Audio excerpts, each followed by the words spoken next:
Greetings and welcome to Die Dragon Die Presents The Titan's Gift, Season 2, Episode 25. I'm your DM and host, Marty. Where is my face? Give me a second. Why am I not showing up? Nope. There's something on top of that, and then I will unmute the mics.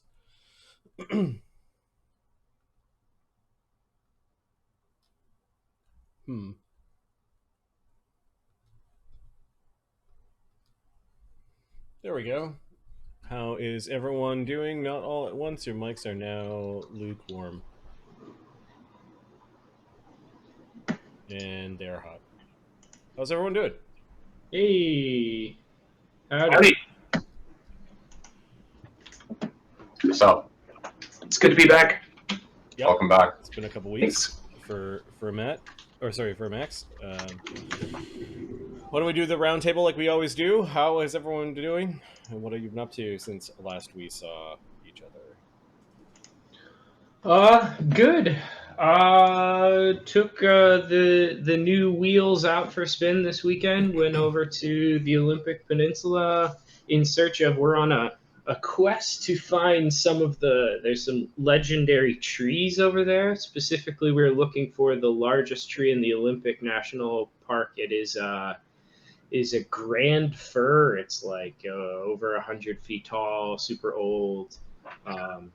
But we didn't find it. The directions online are very cryptic. I'm not sure if that's deliberate so that people can't find it, so that it decreases the chance of it getting messed with. But the quest continues, so I got to call some rangers and see if I can get some more info on where these legendary trees are. But what car did you end up getting in?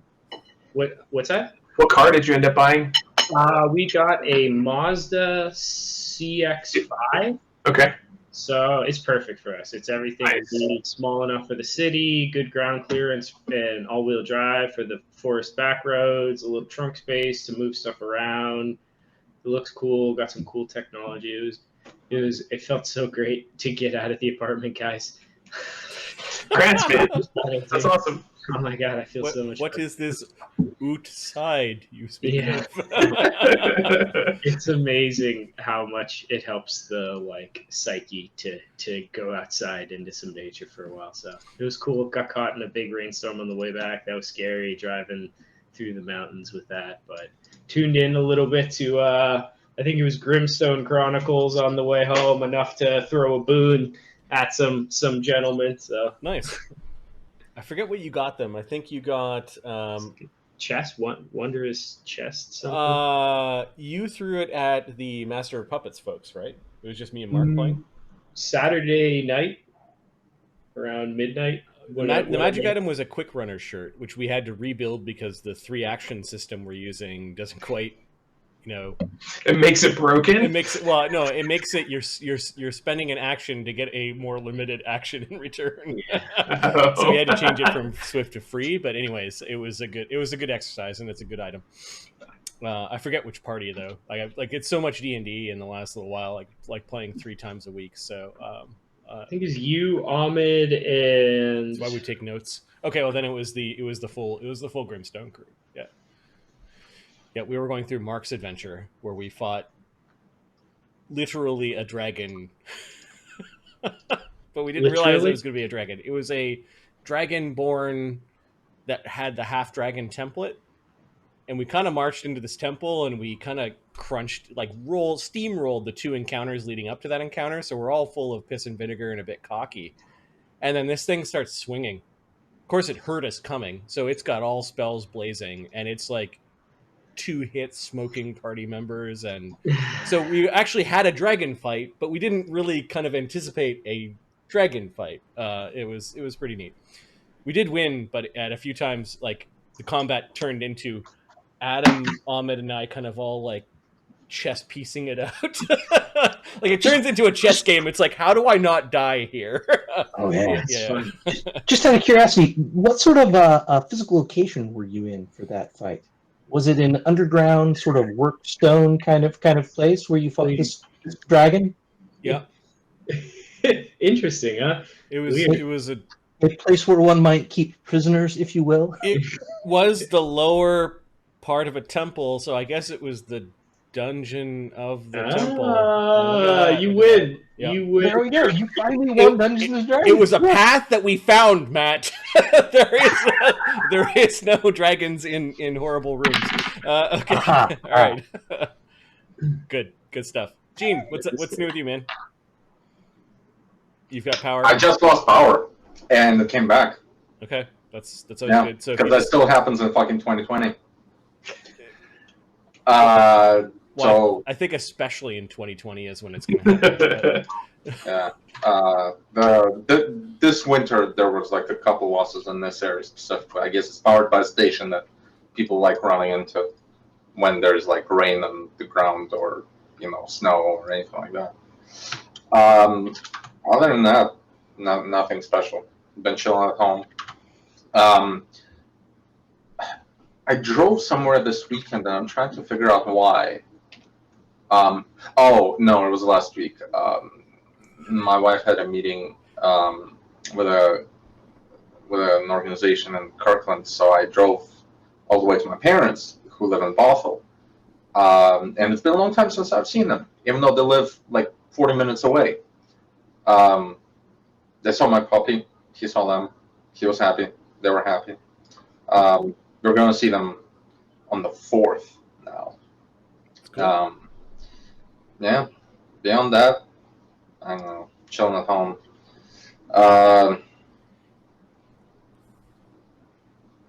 Oh, that's good. Family's Yeah. important. I didn't realize your family Yeah. was that close. I kind of, for some reason, thought they were back in Russia, but No, it's just- we immigrated. Well, my mother and I immigrated to the States when I was 13. Okay. That's why I'm here, right? And she got married with an American. So I say my parents, my stepfather, and my mother. Cool. Yeah. Max? Yeah, last weekend was my wife's birthday, so I had to miss out on D&D, but I guess it was last Tuesday. So that was awesome. Had the most expensive pickup food I've ever had in my life. Nice. Really wanted steaks from like the place that we normally go for our birthdays, because my birthday is June 15th and hers is on the 23rd. Oh, happy birthday. So we usually like pick a day in the middle to go to this nice steak place called Mastro's. It's really good.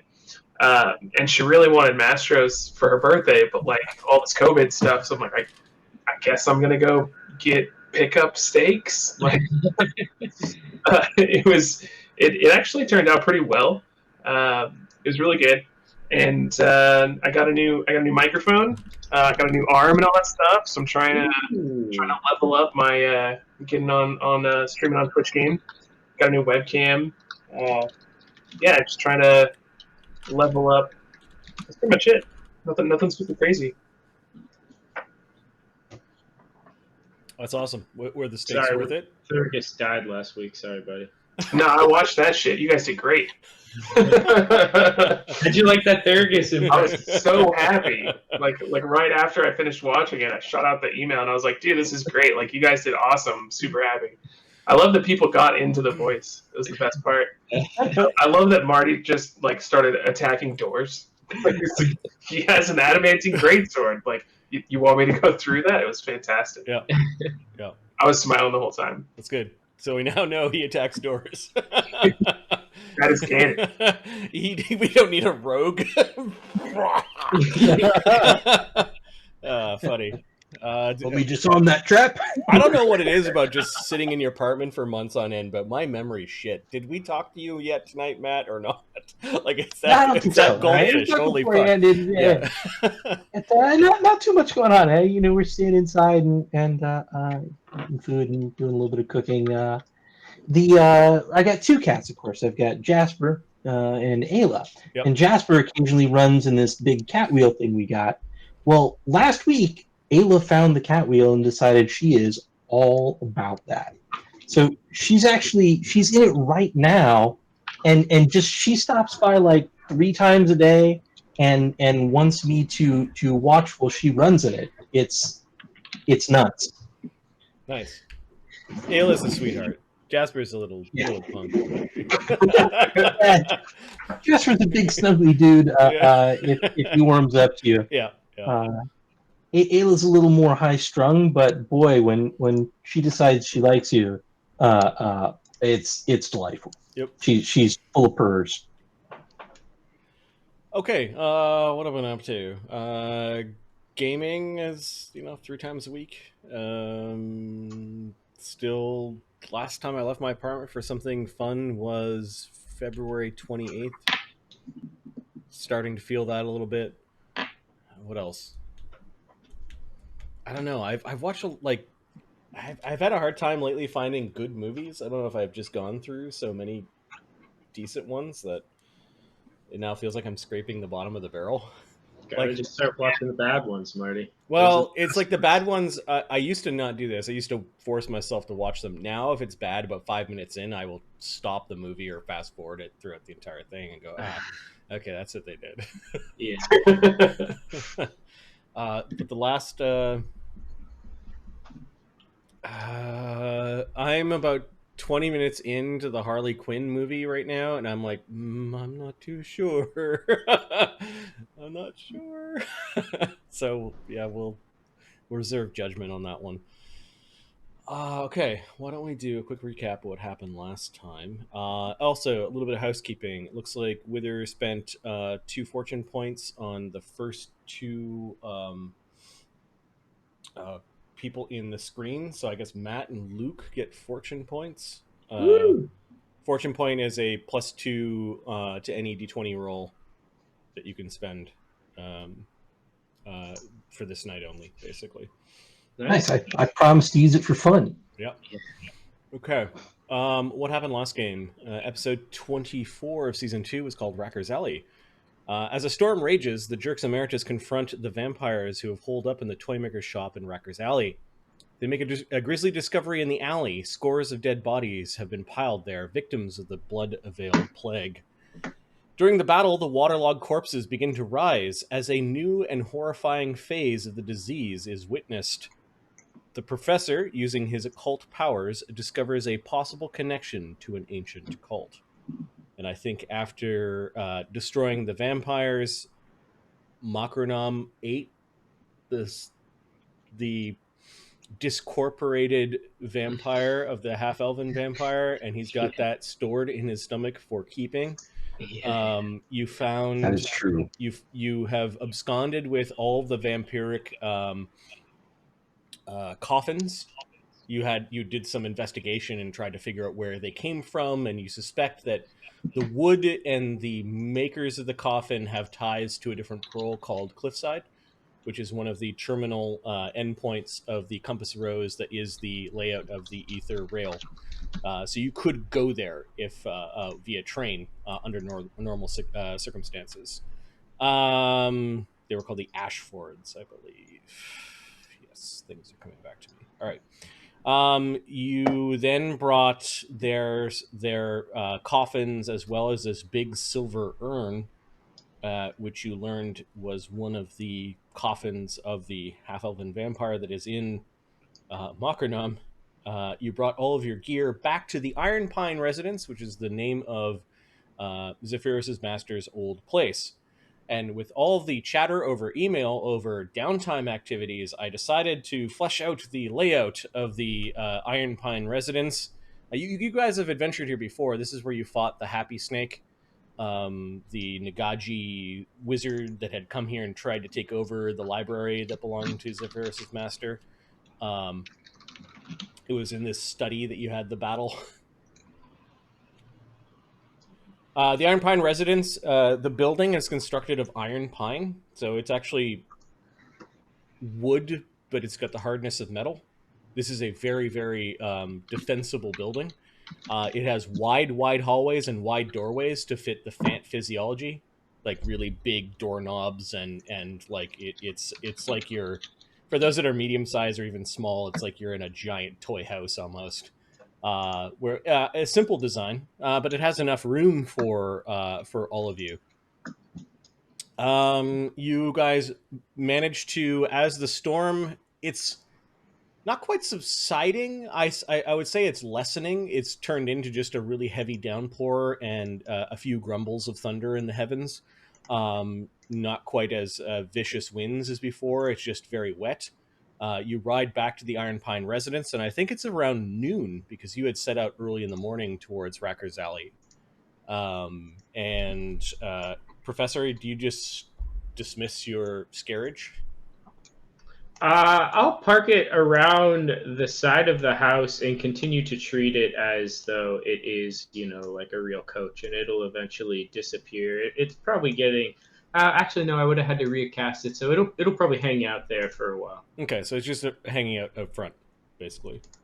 Yeah, if there's a side street, I'll try. There is a side street, but you'd have to approach the building another way, and this building doesn't have a back door. Okay. You could go down this alleyway and then go into the building if you wanted to. Yeah, we'd probably get out front, and then I would tell the coach driver to pull it around back. Okay. So you're around back. This is not another building. This is just the upper floor to the Ironpine Residence. So kitchen, dining hall, sitting room. This is the sick room. Zephyros hasn't gone in there. Any of you who have peeked in there, there's just simply like a big stone altar that had been turned into a bed.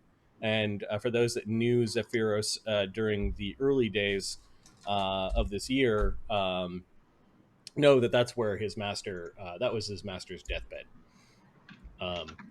Upstairs, there's a living room with lots of couches and divans and plenty of places to sleep for those that don't get a spot in the master bedroom, which is where Zephyros now sleeps. And then there's a guest bedroom with a gigantic bed fit for a fant. Which could have several of you on it. The study, I don't think anyone has gone in the study quite yet, aside from Zephyros. He asked you not to go in there alone, perhaps just because he wants to be the one to poke through the books. We have some of this day to.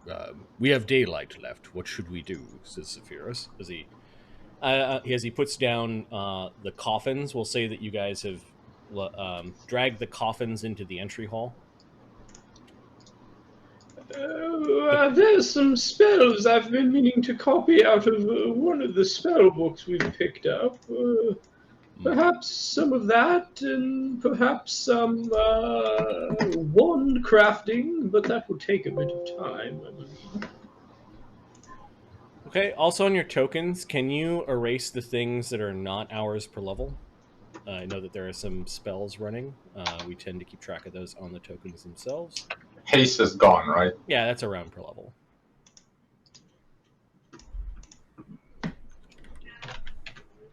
Thinking mage armors might be...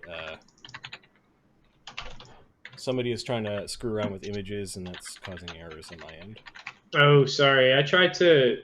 We changed what the scarage looks like since we got some heat. When we picked up Thurgus, and so the scarage looks a bit different. I pasted the image itself into VC, but yeah, it doesn't. Map tools doesn't like it. It looks fine, like in my map tool. I get it. But not yours for some reason, Marty. Weird. Mine's the one we're projecting on Twitch, so it's important to have that right. Yep. Yeah. Sorry about that.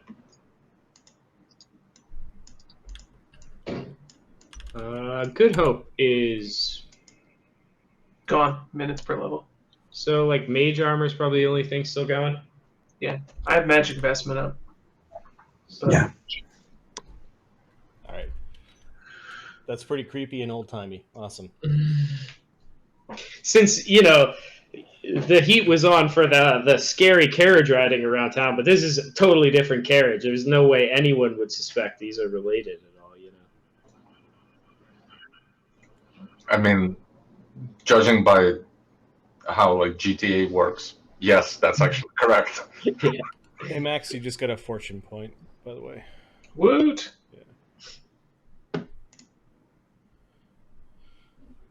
Okay. Zephyros. I may have some spells to copy as well. Wait, so we're gonna be looking at books and writing on paper while there's like dead things coming up out of the ground? Well, not anymore. There aren't. You can only kill so many dead things in a day, so one must rest after all. Oh, you're setting the bar way too low, my friend. Bukrubek goes over and pulls the bar across the door closed and locks the front door. I'll send feelers out to some of my Bay friends and see if I can unload some of our loot and convert it into something we can all use later. I'm not sure that it'd be safe to wander around the streets to go shopping, says Bukrubek. Wait, you're saying it's not safe to go shopping? Did you see the things that I saw? Oh, that sounds great. I'm going shopping. Quite eager today, I see, Master Thurgus. It's not very often that it rains literal blood from the blood bear. Ah, yes. It's a great sign. Blessings from the blood bear. Quite fortuitous. Okay, looking at the tokens, it looks like that crawling hand of the Archmage is got 34 damage, and Baumann's still got his negative level, which he'll have to make a saving throw about 24 hours since he got the wound. Yeah, I think... Marty, about that. Since he got the wound like an hour after he woke up, more or less. Yeah, it was more than an hour and a half, almost 2. Yep. Point is, there's a period of time. Saun is planning to prepare restoration and cast that before Balamut has to make the saving throw. Okay. I would just double check the material components required. Okay, sure. I didn't think there was any actually. The crawling hand is probably going to spend most of its time inside of the skin flap bag on the professor, because there's no really way for the professor to heal him, and so it's a bit concerned for its existence. Saun comes up to the professor and asks, "Do you want me to heal your familiar?"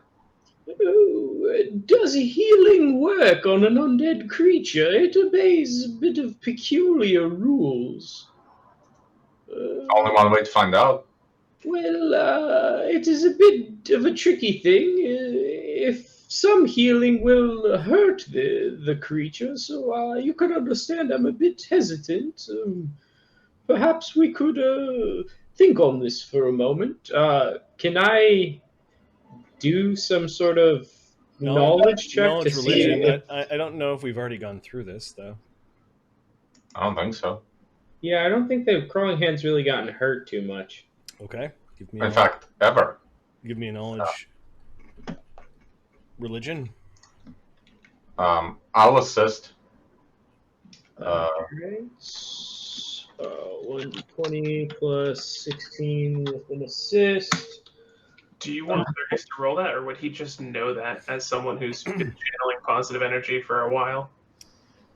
Yeah, it's. They're also trying to figure out what this thing is, even though I'm pretty sure we've gone through this. We tend to pile on with knowledge checks just to keep everyone from not getting their own check. Okay, I have a +3, so I can roll to assist. Sure. DC 10. I assist. So with his assist, it would be 19. And I think that the question is, will healing skill work? The professor knows that like healing magic will hurt the hand, but like playing doctor on it, will that hurt the hand, or will that help it? Okay, with a couple of aids, it looks like you cracked 20. So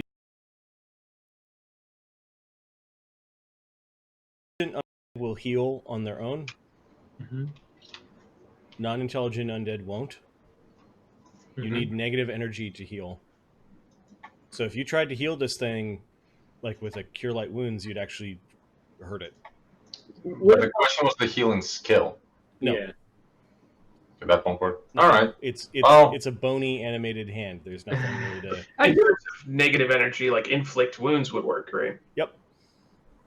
Yes, I don't think bandages would be of much use, but he will recover over time. I think it's best, Icky Maester, if you spend some time indoors, as it were, and I will proffer my skin graft bag for the... The professor kind of pulls up his shirt and pulls open his navel, and there's like a skin pouch, like a hairless kangaroo skin pouch, and he kind of coaxes something out of it, and the little crawling claw of a bejeweled fingered hand comes out of the skin pouch, twitches a little bit, and then kind of returns back into the skin pouch. Yes, much better.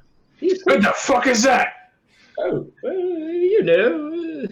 just a bit of extra storage space. It's for keeping. What the hell did I sign up for?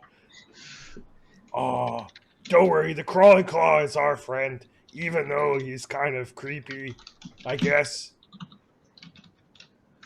Mokrenom, do you actually know what creepy is? I mean, you're an abomination. Or aberration, I guess. I know you are, but what am I? Yeah, Saun fails the intellect roll. Is that vampire still chilling in Mokrenom? Yep. Yeah? I can still feel him in there. It's a little bit cold. That stomach's a little bit cold. I feel like we should deal with that, right? Because, like, if that vampire... You guys were saying it came back to life or something, right? If it comes back to life inside of him, that seems like it'll be a very big problem. I believe for it to come back to life, it must first reunite itself with its corporeal form, which is in the urn in the entry hall. Until then, it seems reasonably safe. It is probably quite annoyed at the moment, though. Mokrenom's never had something come to life inside of him. Oh. So I've got a question, Mokrenom. Yeah? What would happen if I asked you to hold something for keeping, and I just held you keep your mouth open for like a really long time? Like open wide? Yeah, like that.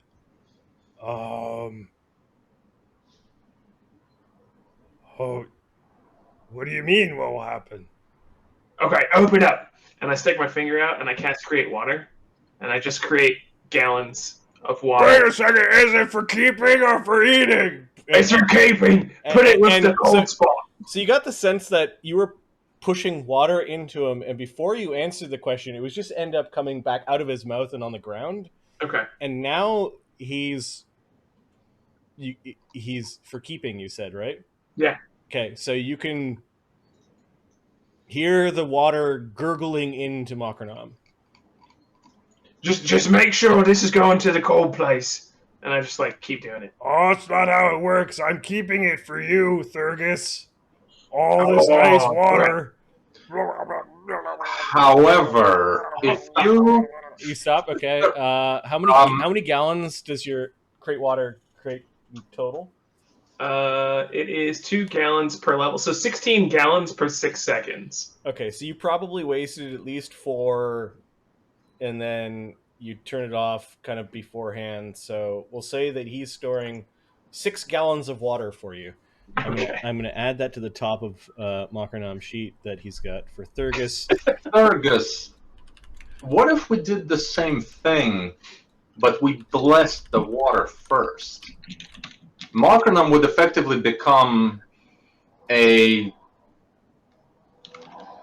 what will eventually become known as, many centuries later, holy water cannon. Well, who's he keeping the vampire for? Zephyros. So maybe if I make some blessed water and give it to Zephyros, and then he puts it in there, that might work. Well, I'm not talking about this specific vampire. Because I don't think that'll actually do anything, because even channeling positive energy did nothing immediately next to that thing. No. Next to the form that was eventually put into Mokrenom. If Zephyrus gives me something else, it will go into a new stomach, just for Zephyrus. Yes, he seems to There is no cross-contamination of stomachs. At least that would be bad, I think. Yeah. If we let it out, it'll go to its urn. So if we then submerge the urn in water, that might do it. Oh, what happens if he just stays inside? I think that might be fine. If it is fine, then we could reconstitute him later in a place where we're all very ready and maybe ask him questions. Who knows? Okay, I'm going to keep it inside me until Zephyros asks for the thing that he asked for me to keep. Of course. But that's actually a good point. If we did it in like a temple, I'm sure it could tell us a lot. If it becomes a danger, though, we might need to take care of it much sooner. Sure, yeah. Well, I mean, we'll have at least till tomorrow morning here. Zephyros, can you?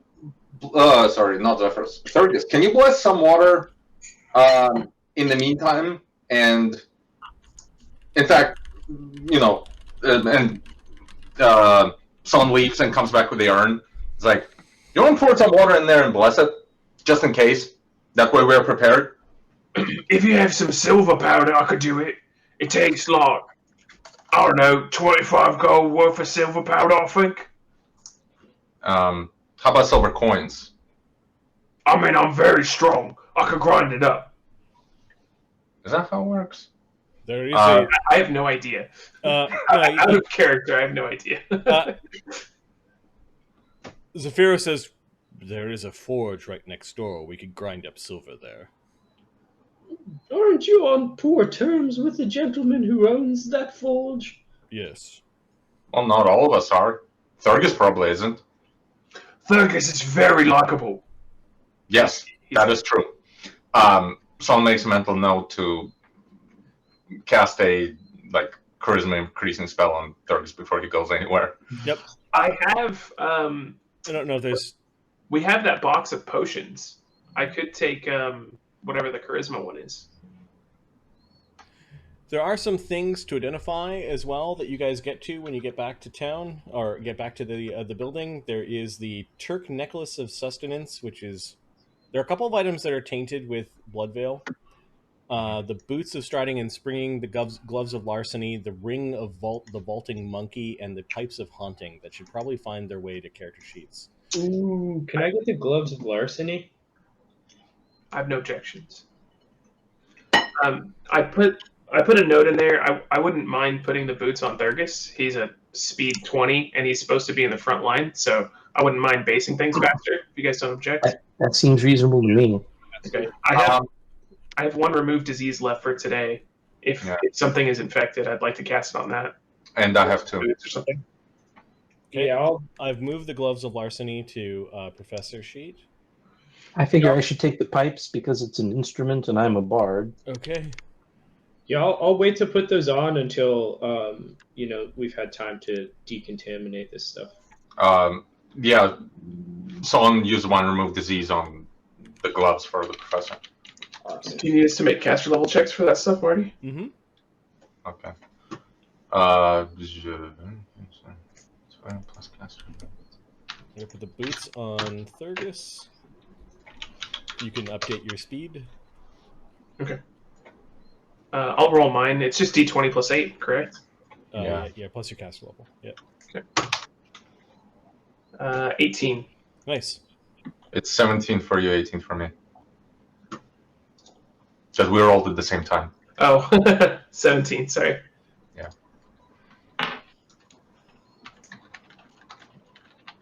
Yeah, someone was trying to decontaminate the professor's gloves. Okay. And Thurgus, I'm assuming the boots? Yeah. Uh-huh. All right. Unless there was something that's more important. Like if we need to make sure that the gloves are decontaminated or something, we can pile on. But I don't know if anyone's putting on the ring of the vaulting monkey, the plus 10 competence bonus to all acrobatics checks. And then the Turk Engineer's Necklace of Sustenance is a thing. Someone should definitely wear the necklace. That's a nice necklace. Where it's on the gear and treasure? Mm-hmm. Pixel could wear the ring, or if nobody else could use it, the crawling claw would be a fine place to just store rings. Yeah. Crawling Claw have a climb speed? Oh. Acrobatics I would think be it- tumbling fine. checks through squares. The crawling claw also has to go. Both Pixel and the crawling claw have to go into squares to touch. I think, unless they have that evolution to have. Pixel's got the reach, Okay. but I don't think the claw does yet. No, the claw doesn't. Yeah, if they're delivering touch spells, that's a good call. Saun moves around a lot, and I definitely remember making acrobatics checks. So that would be a potential use for him as well. Okay. Especially now that the claw is hurt. Do you have an open ring slot? I think so. I don't think I'm actually wearing any rings. I'm wearing. Oh no, I am. So there's ring left ring, right ring, spare. Spare doesn't have an effect, right? No, you'd have to remove one of the other rings for your spare to kick in. Yeah, then probably not. Let me check something.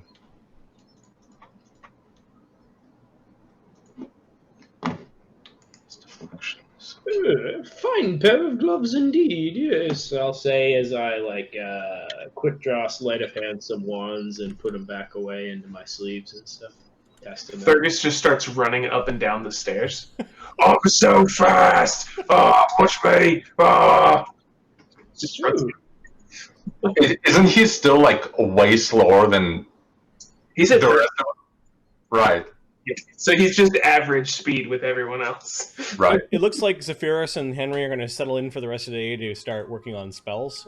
They find a spot in the study to do that. What is everyone else doing?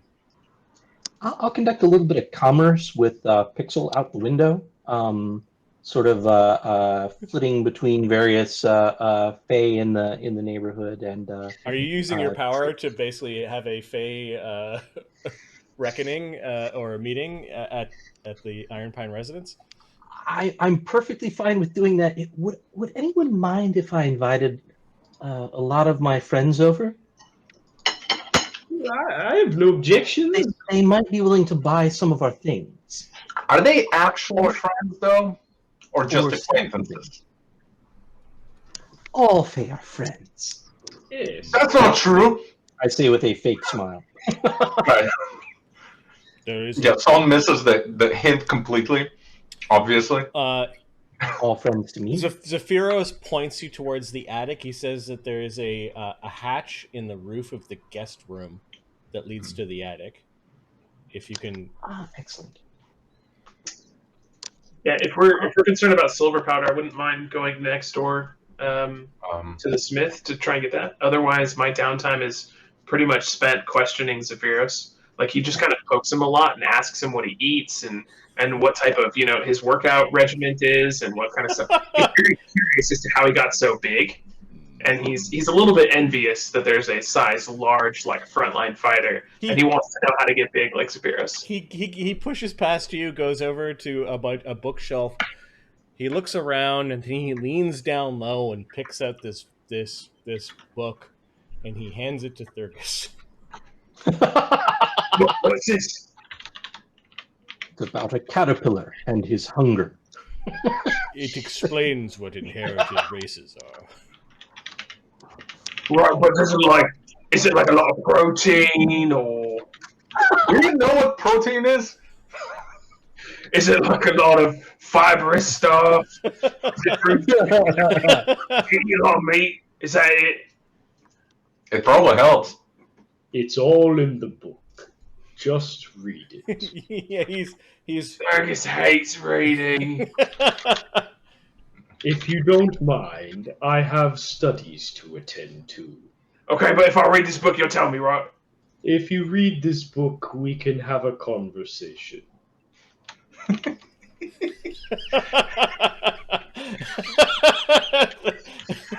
Thurgus. I want to get some protein. Okay, that's pretty cool. There are some, at least, illustrations in the book, and you get the sense that he gave you a book that was a very basic description of what the inherited races are. Like, you see cat folk and elephant folk and rhino folk, and like I try and flip to the bears. Okay. You don't find the bears anywhere. This book is bullshit. It's protein.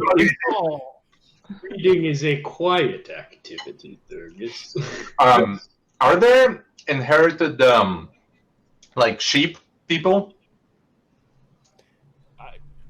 You don't know. Is Sun coming upstairs? No, I'm asking Thurgus. Okay.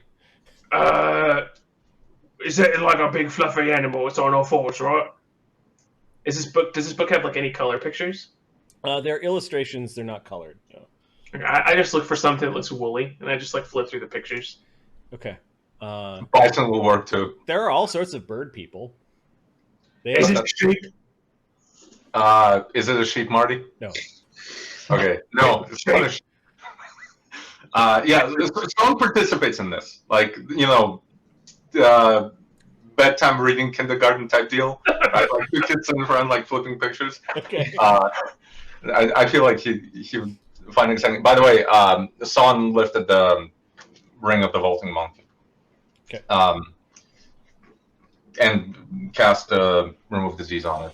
All right, so Balamut's kind of sleeping in the kitchen and pantry. Bukrabek set up in the living room. He found a nice, comfy couch to arrange some of his holy symbol and just sit and quietly contemplate.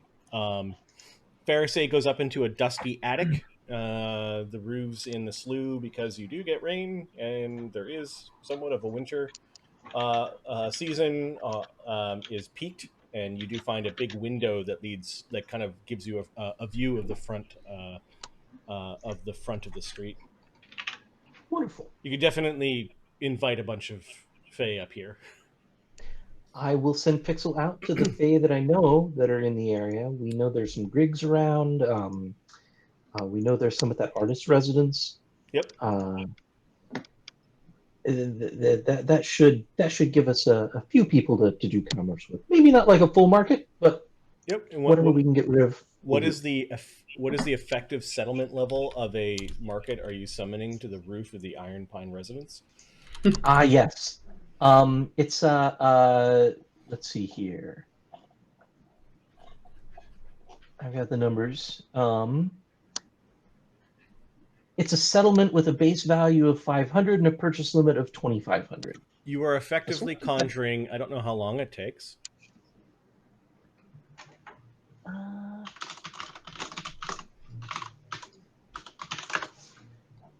Let's take a look. Can essentially treat any wilderness area with Fae. We'd be fudging it a little bit if we say a city has some Fae, so that kind of counts. As if it has that value. It's almost like I'm not so much summoning, like I could be summoning a market. I could just be sort of got it. Having conversations all along. We'll say that an hour later, you have at least a dozen Atomi, pixies, some Griggs, and a cart with a couple of Tooth fairies. A couple of fawn. Yeah, there are a couple of tooth fairies as well, because you guys know tooth fairies, so they're well behaved because they're in small groups and they're being bullied by the Atomi and the pixies. But yeah, you've got this. And we know there's some in the slough. Yeah, you've got this this small kind of train of invisible and quasi-invisible creatures flying in and out of your attic and doing trade with you. They're settling into these blankets, these dust-covered blankets that are covering a bunch of old furniture, and the place is pretty alive. You have invited quite a few creatures into this domain. Do you keep the hatch open or closed down into the house, the house proper? Because the tooth fairy's closed. Okay, got it. You're pretty sure, you keep an eye on it, you're pretty sure that they haven't invaded other places of the house, but the attic is a literal Fae nest at this point. The luckiest place in the slough. All right. What are you selling or buying? Oh, well, I would like to. I'd like to sell off our jewelry and gems. Yep. And as much of our sort of spare weapons as they're willing to buy up. Okay. So this village, you can buy items up to 500 gold pieces, 70% chance that they're available, and then you can sell things that are 2,500, which means +1 weapons you can get a proper price for. And anything below 2,500. If you have anything that's worth more than 2,500, then you can either get rid of it for 2,500 or wait for a better market. I think we'll just wait for a better market on Okay. that. We have the house rule of a single person can do 1,000 gold pieces per day of transactions. A pixel can actually help, especially in this situation. Okay. And Yeah, because you're the one summoning it, I'm going to double it for you. So between you and Pixel, you can sell 4 grand worth of stuff if you wanted to. All right. I'll take a little bit of time and sell 4 grand worth of stuff, and then what about purchasing? It's the same rate, so you could do 2,000 of selling, 2,000 of buying would be good. Which, so sorry, wait. Normally it's 1,000 gold pieces. Pixel's helping you. That's total in and out 2,000. I'm saying you're going to get 4. So yeah, you could sell 2,000 and buy 2,000, or sell 4,000. Cool. Yeah, some combination there. That totally makes sense. Yep.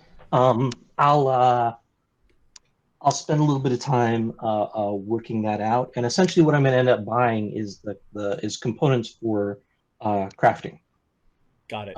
Which I think nothing individually is high enough value that they couldn't provide. So yeah, you slowly have pixies flying in and out with magical dusts and ointments and little potions and tinctures and materials and scraps and things for your different types of yarn for your leather work or string for your leather work and when I return to the downstairs, I'll just hand each person a stack of Zollers. What is this? I sold off some of our baubles and worthless extra weapons and whatnot to Faye up in the attic. Boss, this? There are Faye in the attic? Zephyrus is... He just breathes in slowly and breathes out slowly. Is he using his mouth or his trunk? Both. We'll give him a little bit of time to vacate, and then I'll close everything up. Don't worry. Thurgus mimics his breath, and he goes... Having a pain in your sideways looks at you, and you get this kind of you get this sense that he's dismissing your action with a flick of his trunk. And you're at least 18 times lucky as a result of the Fae in your attic. Zephyrus's trunk does reach out and take the little bundle of money and sticks it away in his pouch. Yeah, they have paper money here. It's strange. I don't trust it, but you can give it to other people and they'll give you things that are worth something. Speaking of that, Thurgus, you want to go next door and buy some stuff? Because I could use some silver powder as well. Or is your mic dead? Sorry, someone was at the front door. What was that? Gotcha. You want to go next door and talk to the smith? And buy some stuff? Yeah. The, highly charismatic faces of the party, Thurgus and Saun, undertake shopping expedition. Okay. Thurgus and Saun, did you do anything with the 4 damage that you had still on you, or are you just keeping that because it's low? Keeping it, not casting anything yet. We'll probably remove it before it goes to bed. Okay. There is a bit of an overhang to the building, which keeps you from getting completely drenched when you leave the Ironpine Residence. Are you leaving the door open, or are you closing it behind yourselves? Probably ask someone to close it behind us. Balmut. Can Balmut lock the door? Balmut has a 3 int. He can get there eventually. Okay. It is kind of like sized thing, so the handle is really big, so Balmut just has to kind of push over the lock to lock it in. Are you asking him just to close the door, or are you asking Balmut to actually push the lever to lock the door? Well, didn't you say that there was like a bar to slide? Yeah, that's what I mean. The bar to slide. Booker did it before, right? Yep. Yeah. And he is about the intelligence of, a bear. Okay. All right, so Bukerbeck will lock Yeah. the door. Or that. Yeah, just Just knock a couple of times when you're done. Oh, thanks, buddy. I think he literally means knock. He doesn't mean knock the door out. Got it. Attack the door. We are guests here. We should probably not destroy the door. Well, Saun said this when they're outside. So I don't know if Bukerbeck hears it. So if he responds, it's through the door. Thurgus gives the door a thumbs up. While they're walking over, Saun casts, or like before they enter the smithy, Saun casts Tappiner Beauty and Eagle Splendor on himself. I mean, he can only cast it on himself. I'll drink a potion of Eagle Splendor from the box, too. okay. So you guys root around. You're making yourselves more pretty for your shopping experience. Yes, that's exactly correct. All right. It's worth noting that I have not intentionally washed the blood out of my fur. So if that is, if it came off in the rain or whatnot, that's totally fine. But I would not have taken an action to actually clean my fur of that. The front of the shop, right above the center of the door, is this really big set of goat horns.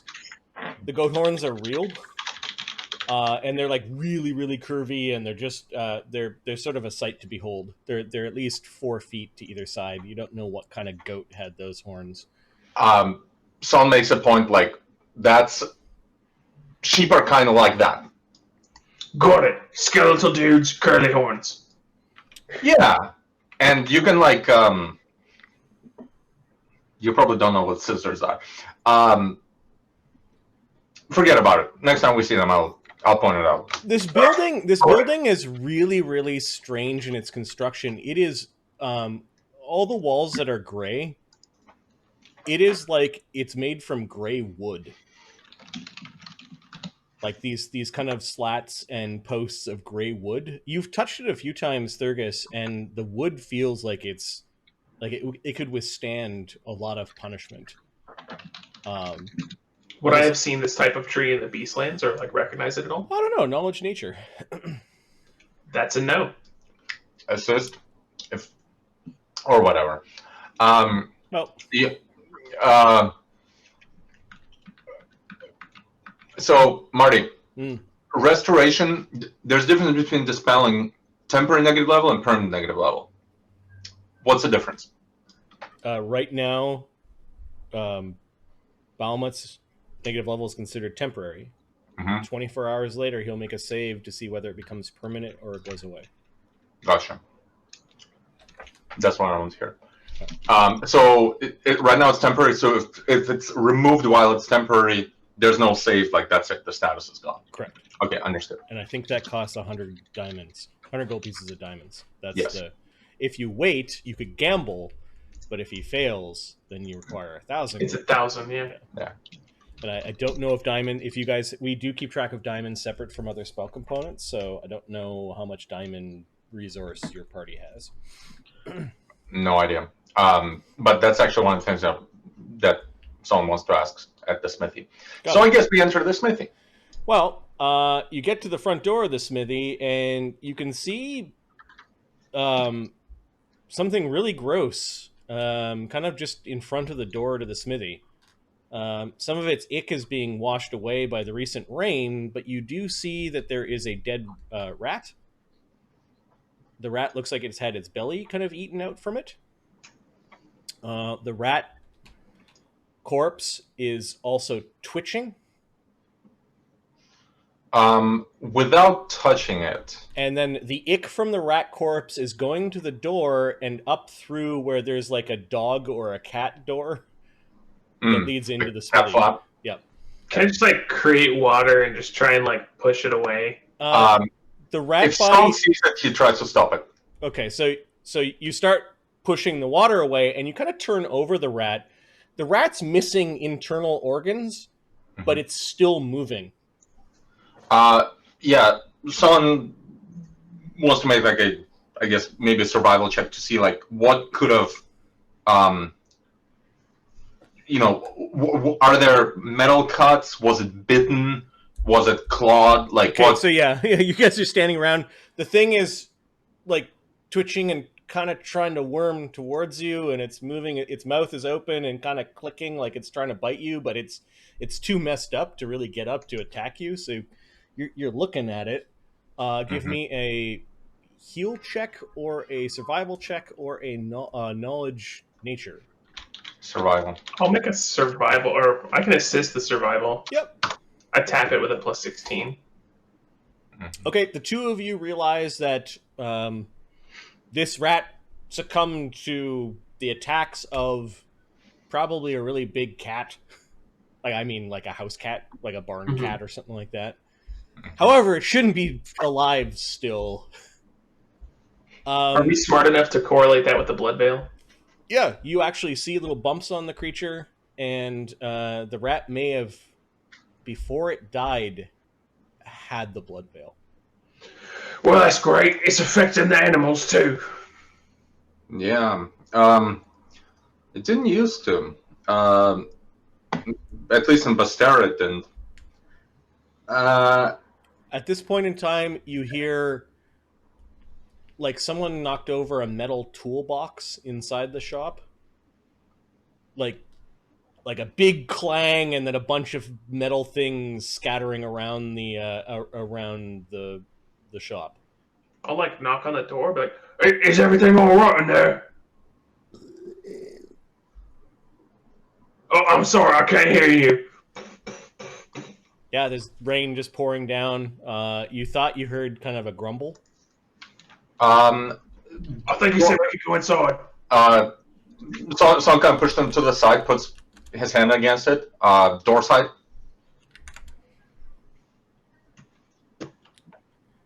All right.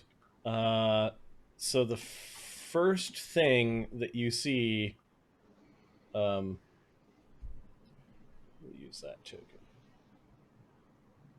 I moved you up to the door. Sorry, if you want to move it, you can. Coming towards the actually did door and sitting in kind of like the middle of a shop with weapon and armor racks all along the sides is a really, really angry looking cat.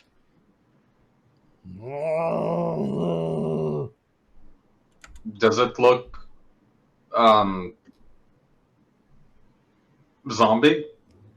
Like, is there anything unnatural about it? Other than the fact that all cats are unnatural? It does. Cats are awesome.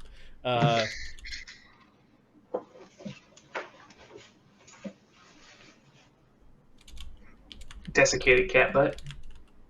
It does have what look like some bites on its nose, and you do see that part of its jaw is rotted away.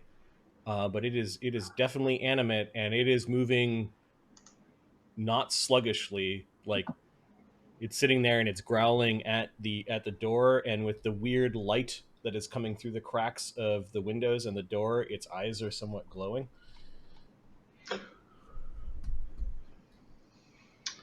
It's only a house cat though, so it's like it's not very big. Saun turns back to Thurgus. And then Pretty sure there's a zombie cat in there. And then you see in Can we keep it? you see into the building. So there are racks of weapons and armor. There's a countertop. There is like other racks and display cases that are locked or closed behind the counter. There's a door to one side. And this cat is sitting about here. It came over to your knock, like it came wandering over, and it's now like really dead, angry cat sound at the door. Oh. You know what?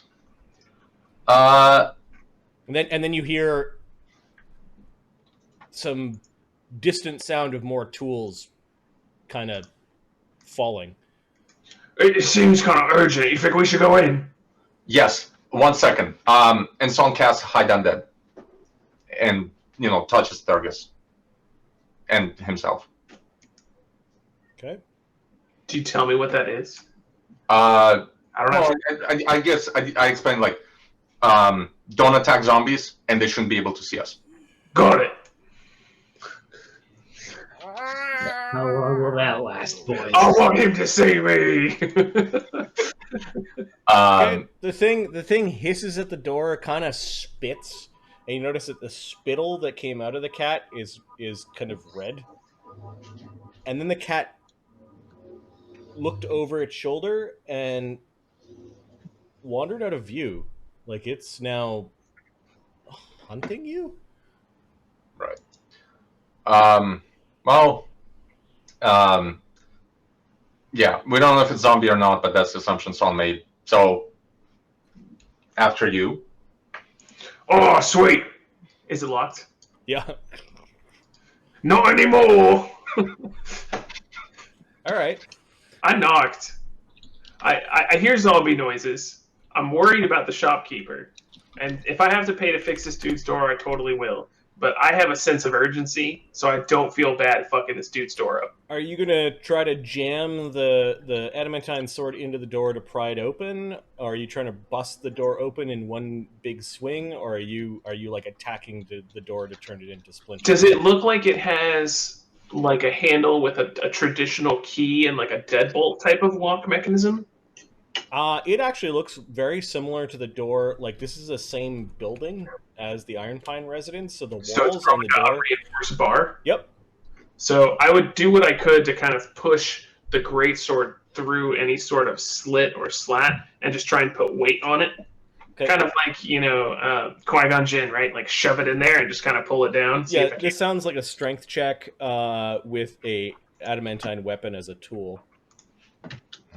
Okay, a tool normally gives you +2. I'm going to say because this tool does not give against any of the materials involved. I'm going to give another +2, and you're basically bending an iron bar to open up this smithy. Can I add my fortune point to this? Yep. Can Saun assist? Yeah, Saun can also get in there, and the greatsword is big enough that the two of you can start wrenching away on it and like. Okay, so strength, tool, assist, adamantine. Yep. Fortune point. Okay. 31. So effectively, you guys broke down if this was considered an iron door, which it almost was with the Ironpine door, but you guys were attacking it at the iron bar that was behind it, and you basically bend the iron bar with your sword, and you can hear something pop, and then like a piece of metal kind of clanging to the ground on the other side of the door, and you're pretty sure that you've now opened up the door. With the sound of you guys kind of jiggering at the door, you can hear some really, really discordant pipes inside. And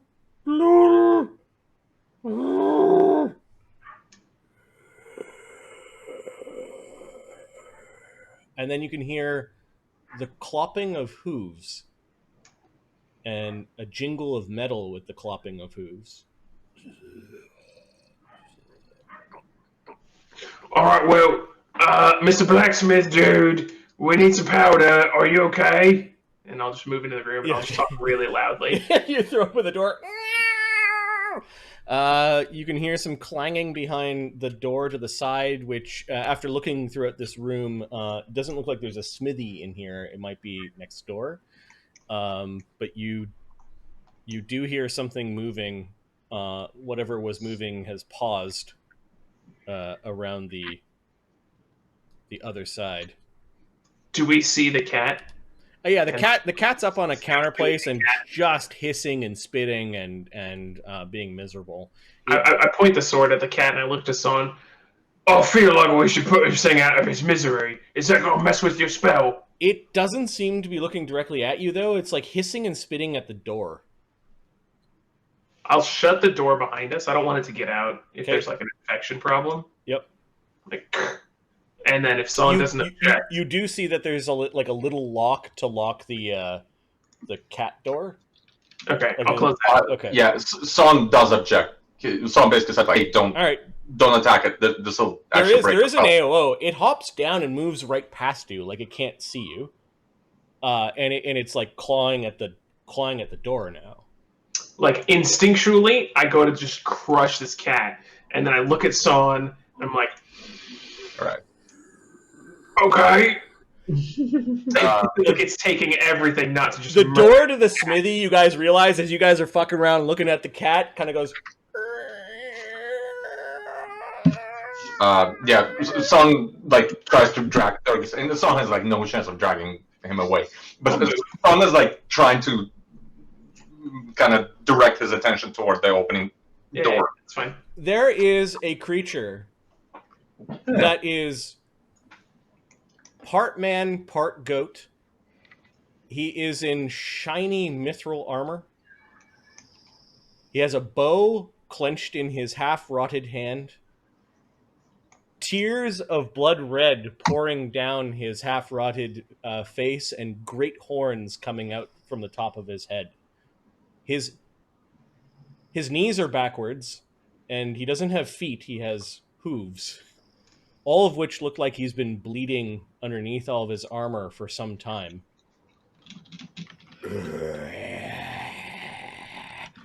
I look to Saun, assuming that he's been to this blacksmith before. Does he normally look like that? Like, that's kind of like the sign outside. It's not like The zombified satyr forge master is now reaching for an arrow to notch his great bow with, and I think here is initiative. He heard you guys, you heard him. Yeah, that's totally fair. We spent most of our time dicking around with the cat. Yeah. There's a brief moment where the professor looks up at Zephyros and goes, "You think those two will be all right over there? They're not the most diplomatic of sorts." "I'm sure they're fine." Did I take it he passed a will save, Marty? Yeah, I'm gonna make his will save in a moment. Yeah.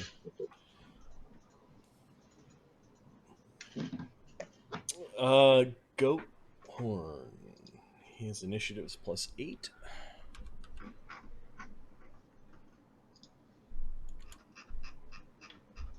As you guys have just broken into a magical smithy. Gotta imagine a magical smithy has some sweet loot. Right? The roller just made this initiative. And I'll add the undead cat here. Fuck yes. New leader of our party. I want to keep that thing. Alright, Mokrenom's not here. Balmat's not here. Pharisay's not here. Zephyros is not here. Professor's not here. Thurgus, what are you doing? The thing looks like it's scanning the room. Like it may or may not have noticed you yet. It may have been responding to the noise you guys are making, or maybe the cat going crazy.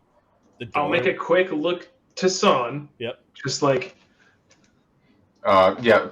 If Saun has like an opportunity to respond, he's like, trying to convey like, don't attack. It can't hear us. Let's... Okay. Then my standard action is going to be to... let me just double check spells left per day. I want to make sure that what you guys spent. I will standard action cast a divine favor, and then I will move to base it. Is this door open? The door's open, yeah. It opened the door. I will just get in its face and hold this thing in its face. Okay, what's the DC of the of your hide from undead spell? It gets a will saving throw, but it doesn't say anything about the DC. I'm assuming it's like just a character wide, right? It's not how spells work. It's DC 10 plus spell level plus your wisdom modifier plus anything else. Okay. Well, I don't know where anything else would be, but if it's 10 plus spell level, so 18, wisdom modifier 2, so 22. It's an 8th level spell? Oh, it's a spell level, it's not caster level. No, it's a first level spell, so 10 plus 1, 11, plus wisdom modifier 4, 15. What other things potentially would affect it? Feats. Are they? Spell focus. Oh, yeah. Special No. feats. Okay, the thing kind of. It's looking around the room, and then all of a sudden, its eyes dilate as it focuses in on Thurgus standing right there. You can see this. It was trying to like blow a set of panpipes that it's got on a strap around its neck, but its undead lips may not have let it really kind of like pucker it properly. This thing definitely recognizes you for foe, and it is to your face, drawing an arrow and trying to stick it into you. It does not have the feats to make this not a. It provokes an AOO from you. Sweet, I'll take it. Okay. I will. You said it's wearing mithril armor? It is wearing mithril armor. It has a sword at its belt and a couple of quivers. Does it look like full plate, or does it look like chainmail or something? Or... It is mithril breastplate. Okay, I will choose to power attack. Okay. That's a 2 on the die. AC 18. The thing is smart enough to kind of like push you forward and then move back. The arrow that it draws has a bunch of frosty icicle, like a frost coming off of it, and the pull on the bow is enough that it scares you a little bit with the sound of the cracking wood and metal, and he fires. Let's see. 13, 14, 15.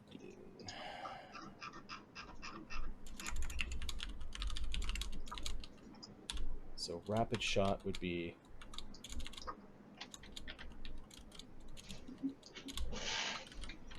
+8.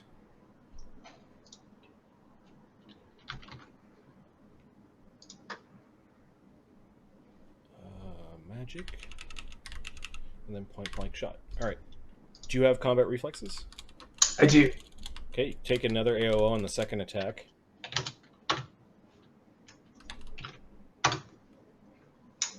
That's a 21.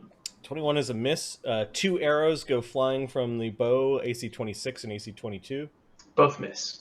All right, so you basically push your sword into his bow. There's a tangle of weapons as things are happening quickly, and the creature's third attack. I have AC of 4 20. AOs around. Okay, you get another attack. That's a 23. I'm slowly getting up there, guys. How about a 28 on its side? 28 misses. Okay. So basically there's a tangle of arrows and bows. Ah! Yeah. It is impressive, and it definitely has succumbed to the blood veil, and it's moving as if it were intelligent. I see. Saun, what are you doing? If I step to where I just moved, is there a line of sight to this thing? Yep. Okay. Yeah, I step there. I guess take the bow off my shoulder. I would have had it with me. Is taking the bow off, is that a move, or like what does that count as? You could do it as part of your as part of a move action. Okay, so this would be a move. Draw. Yeah, so you have a single attack left.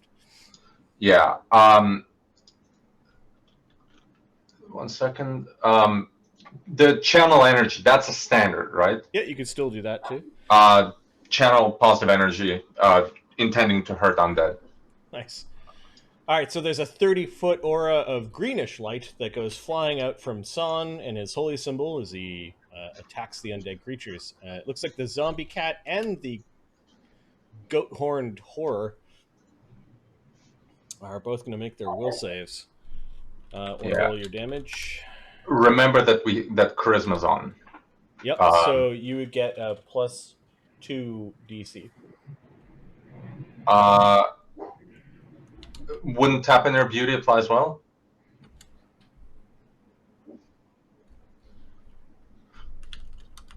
Is the DC charisma based, or is that just uses per day?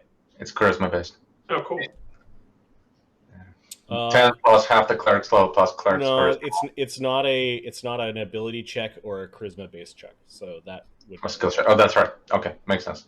Yeah, so it's just Eagle Splendor. Yeah. So this is the damage roll. Yep. And what's the DC? 10, half the level, 14 plus charisma modifier, 16. Okay, both creatures made it.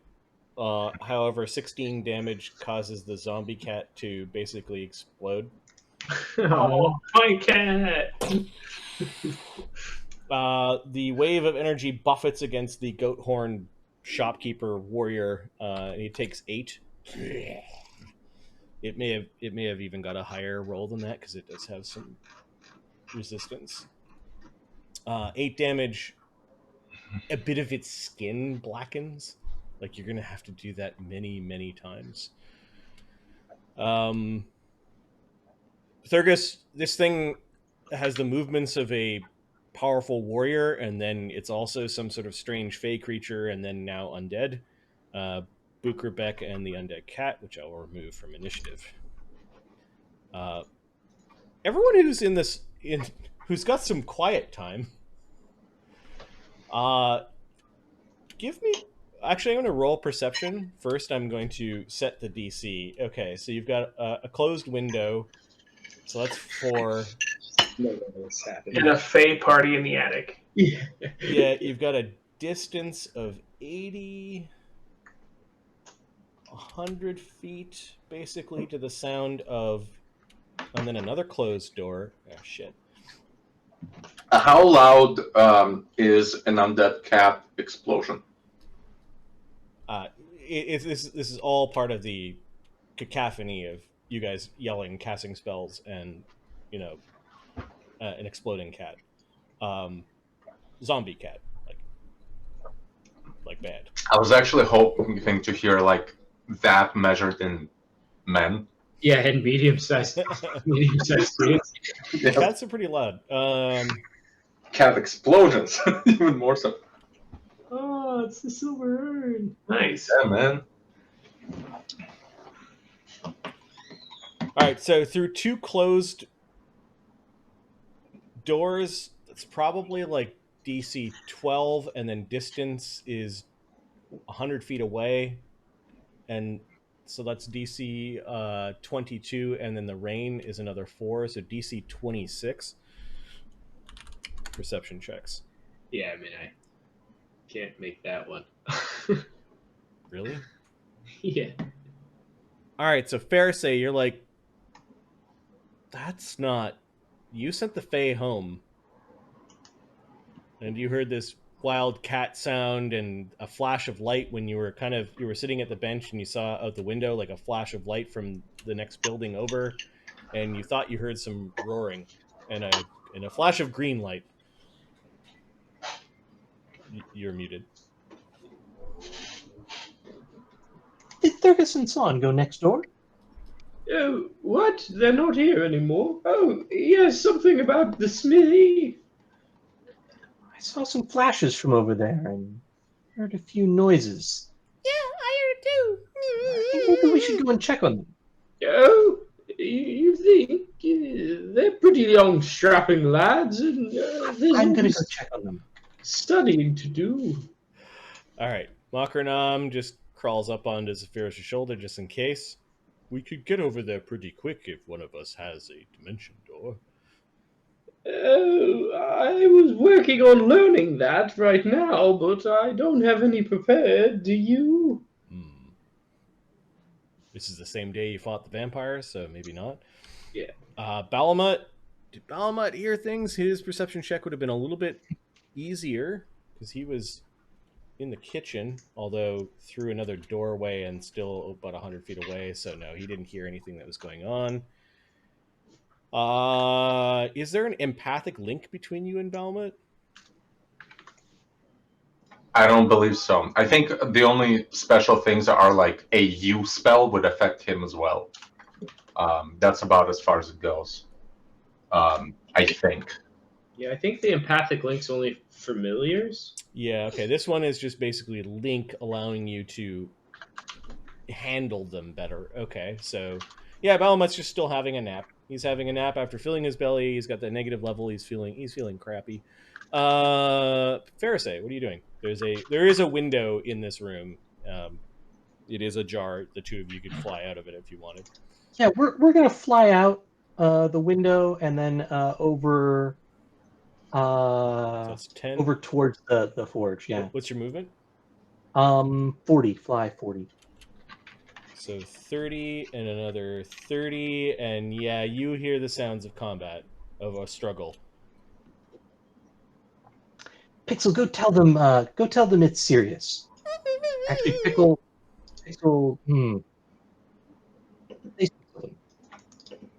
Someone's Pixel. Okay, yeah. Pixel, what is her movement? Oh, I think it's the same. Okay, so she's a little bit behind you, and she turned back, so she's not quite back into the door.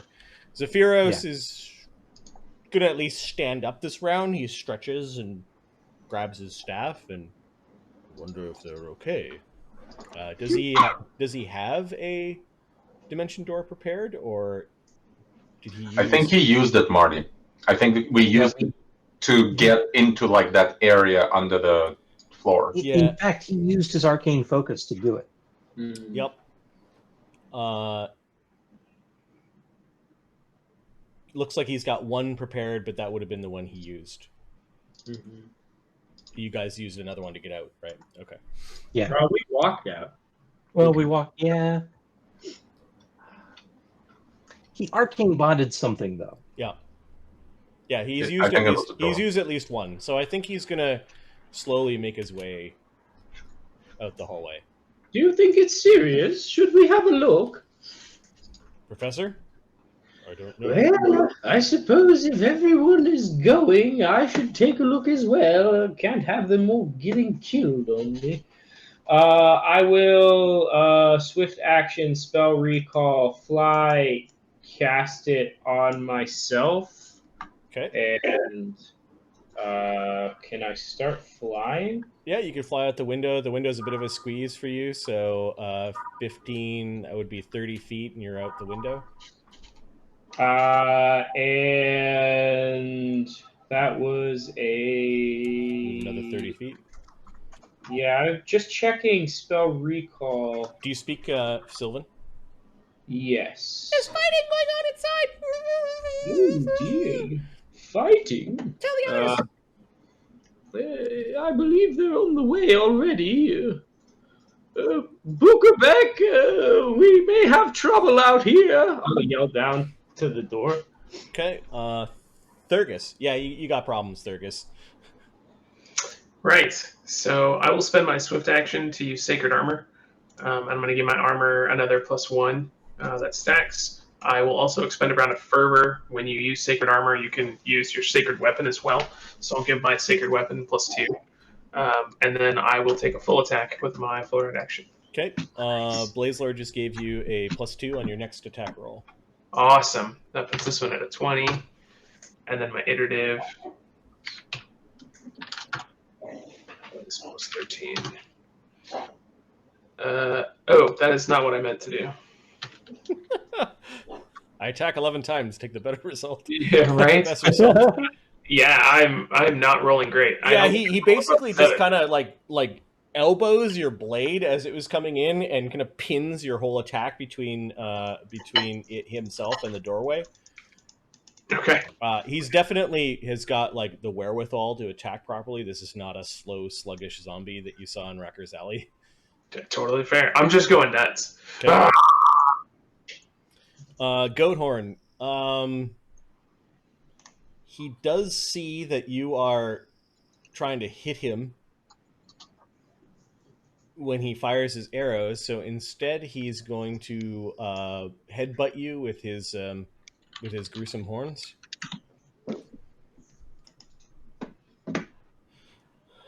Let's see.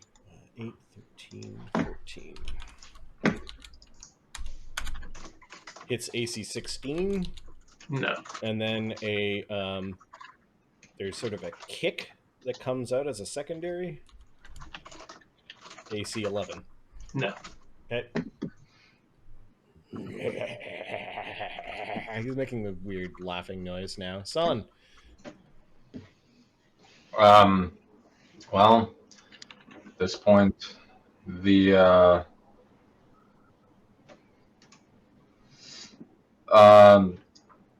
just rapid shot.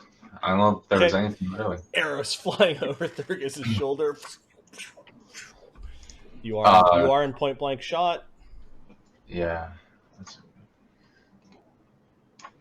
She was getting modified. There's definitely this sort of like visual dissonance. The creature inside the beautiful mithril armor and all this like wonderful looking gear is completely rotten. It's like he got all dressed up to die. No. There is a cat scratch though. It is visible across his face. Okay. First attack hits.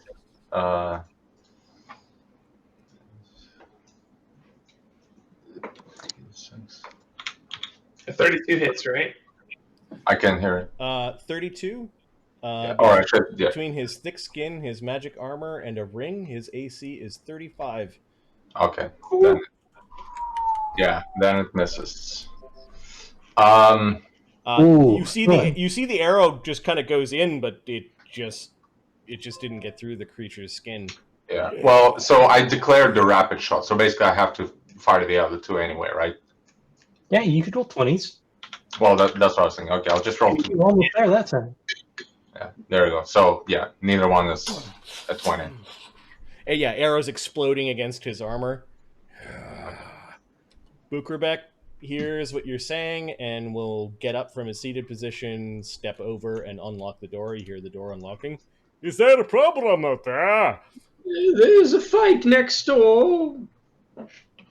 Mokrenom, Balamut. Balamut will, I guess, like get up as he senses excitement, and he wanders over to Bukrabek. Pharisee. Yeah, so Pharisee is definitely going in here. There's 40 feet. I can see something going on. I'm going to go ahead and... I think the door's shut. Oh, the door is shut. You could, and you guys did lock the doggy door. So you see a doggy door, but you could try it. I'll push the door open.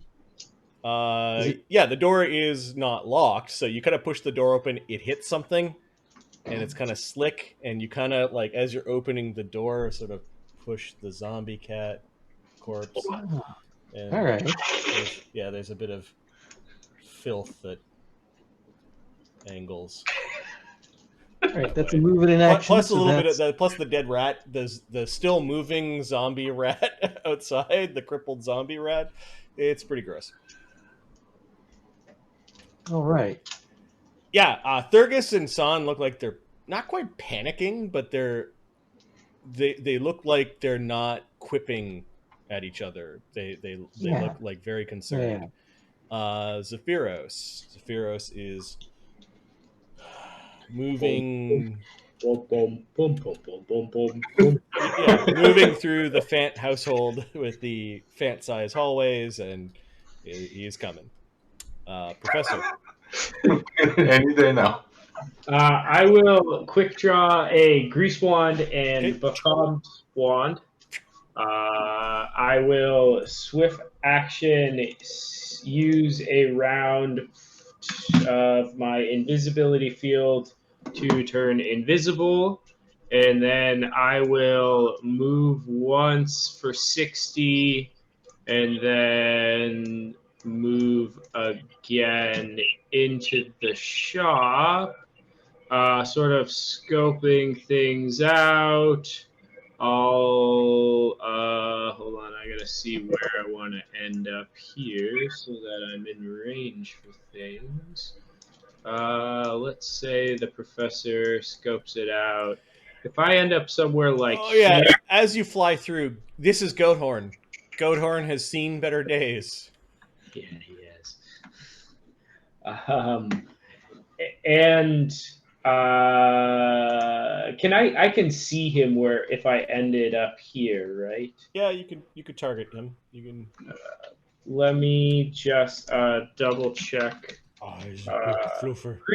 Grease from a wand. I just want to double check the range. It's 25, 2 feet, or 5 feet for 2 level.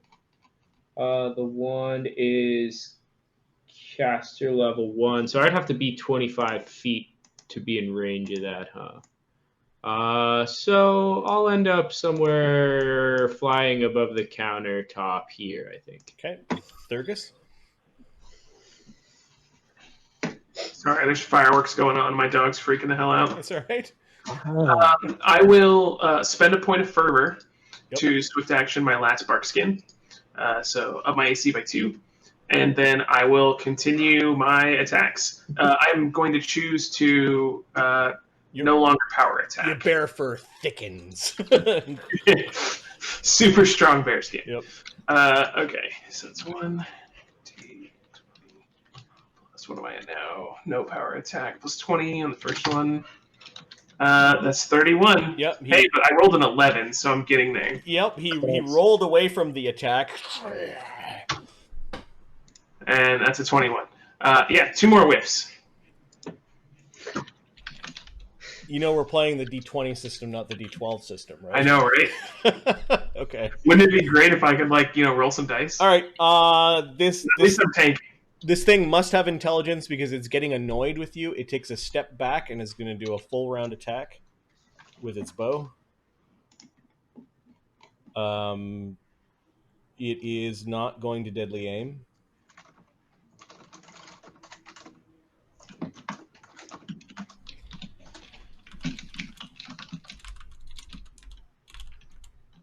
AC 22 and 26. No, my AC is 33 right now. And AC 18. All right, so you've got archer tank versus sword tank. Yeah. It's gonna be a long. The first arrow basically exploded against your breastplate, and there are all these weird magical snowflakes kind of coming down, and the other 2 arrows are just basically breaking and exploding against your armor. You actually brought up for the last one your sword up sideways, almost like it was a shield, and the normal iron arrow just shattered against the side of your side. I could do this all day. And I look back at Saun. I can't do this all day. Son, he's backed up a little bit. If you fired from there, give me a second. You can still see him. Did Saun see? Saun has no idea that the professor is around, right? Because Professor flew in, but he was invisible. Yeah. Give me a second. So move. Sensing invisible creatures while moving is actually not that difficult. So there might have been some rain splash in as I come out, and you may see some rain dripping onto the countertop. where is Saun? So Saun, you did not notice the professor. Thurgus, you noticed something entering the room. The door has opened. You can kind of see Pharisee in the rain, but you got the sense that something invisible came into the room. You don't know where exactly it is. Oh, fuck, they're behind me too. Yeah, Saun will probably just ignore that.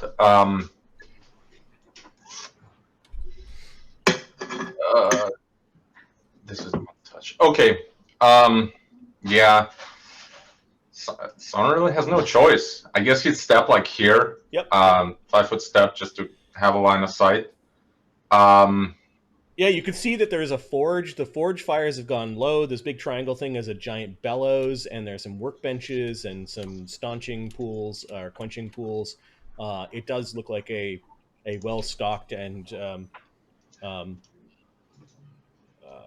very ornate-looking forge. Right. Saun casts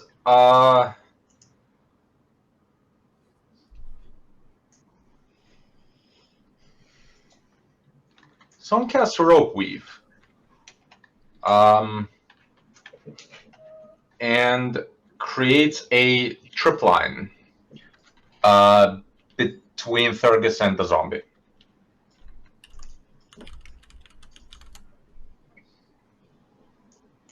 Okay. Casting time is 1 minute, so you would spend 10 rounds casting this. Yeah. I misread that. That was 1 round. Okay, can't really do that then. I guess you could start. Nah. Cancel that. Obviously can't do that. Cast Hell's Wisdom on himself.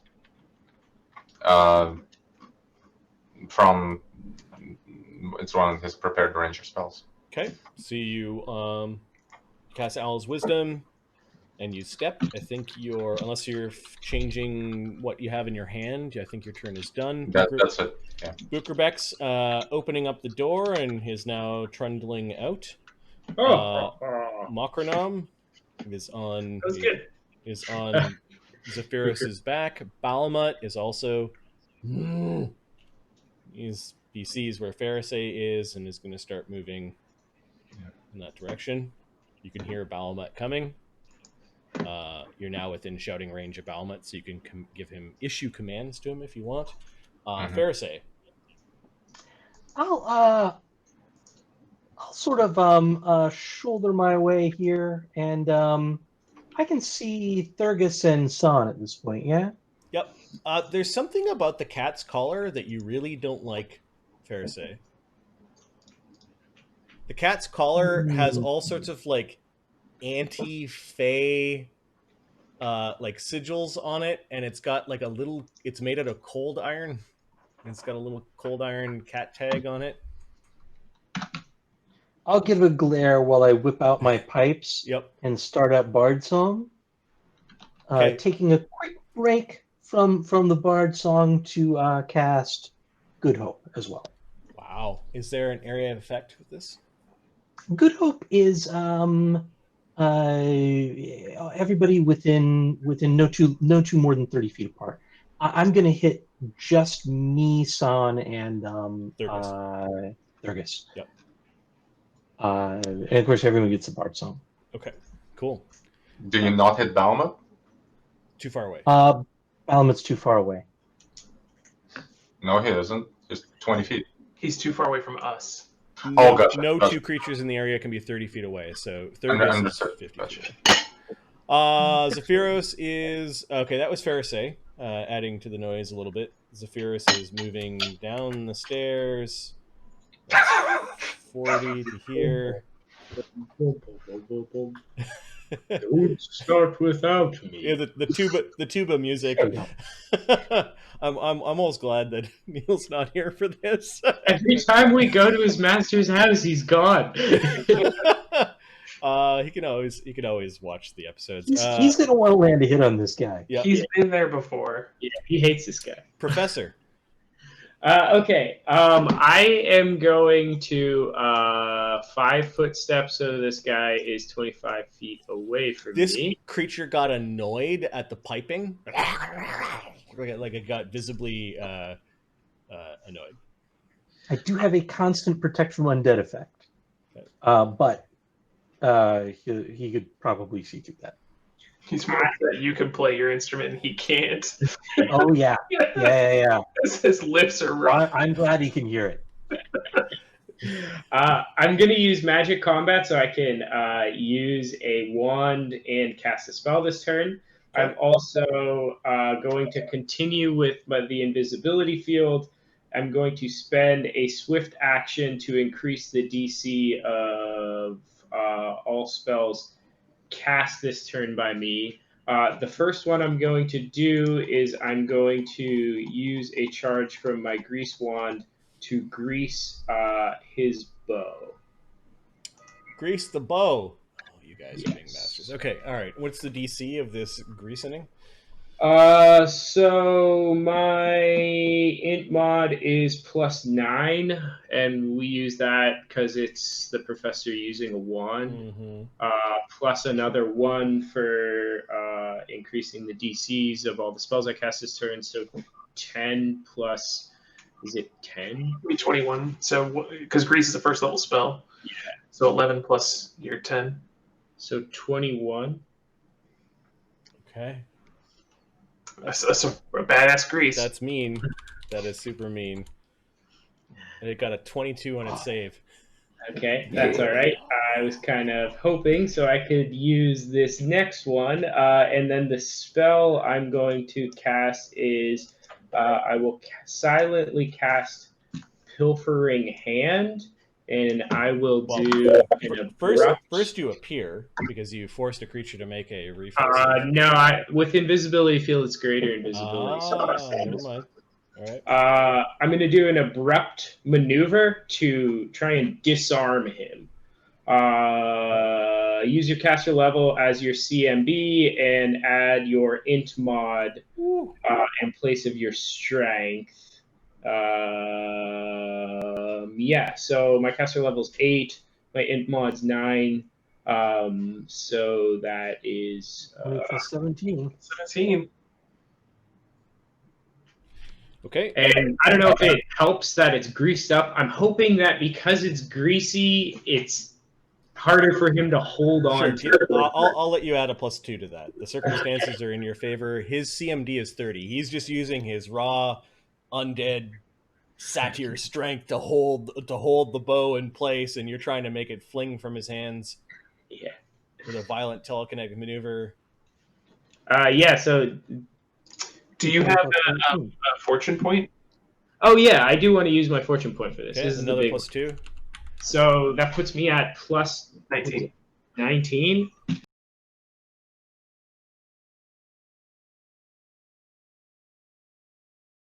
Apply to this roll. Does it? Yeah, it's a CMB check. But you are not good hoped. Got it. I So am +2 doing from Bard's Song. A +2 from Bard Song, so it should be 23 plus 23. It's good odds. 60% chance of success or something. 35. All right, the thing goes skittering out of his hands, kind of. You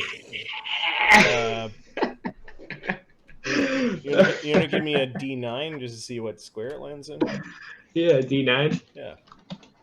Yeah. 6. It lands behind him, kind of underneath the bellows. That makes me happy. Thurgus. I'll provoke. Okay, so you wander right in. Yeah, he's got horns and kicks and slams, so he's gonna try to headbutt you as you come in. Okay. 13, 14. AC 17. And then I'll provoke again and see if he has combat reflexes. I'm gonna pick up his bow. He does not. He seems incensed by you picking up his bow. Just roaring out. I've got a bow in one hand and a great sword in the other. I go, meh, you too. And that's it. That's a move in a standard. Yeah, now it's his turn.